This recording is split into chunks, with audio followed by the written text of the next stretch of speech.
Hello everyone. Welcome to numerical series of utilization. And today our numerical problem is a train has scheduled speed of 30 km per hour over a level track. Distance between the station begins 1 km. Station stopping time in 20 seconds. Assuming braking retardation of 3 km per hour per second and maximum speed 25% greater than the average speed. Calculate acceleration required to run the service if the speed time curve is approximated by trapezoidal curve. So first of all, TS schedule time of run. Yes, 3600 into S upon Vs. So S and Vs is given. That is the value of S is 1 and Vs is 30 seconds.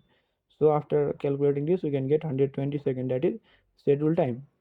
And actual time of run equal to ts minus duration of a stop. So ts is schedule time minus duration of a stop is 20 seconds given in the question 100 second. Average speed and average speed va equal to 3600 s upon t. So s is 1 and t is 100. We have already find t 100, so we get 36 kilometer per hour and maximum speed is 1.25 times va. This is mentioned, this condition is mentioned in the question. So 1.25 into 36, that is 45 kilometer per hour.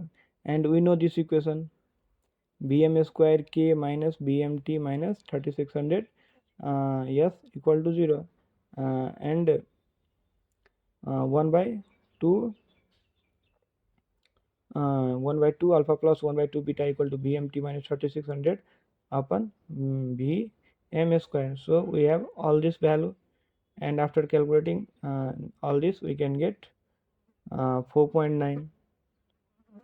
So 1 by alpha equal to 4 by 9 minus 1 by beta, that is 4 by 9 into the value of beta is 3.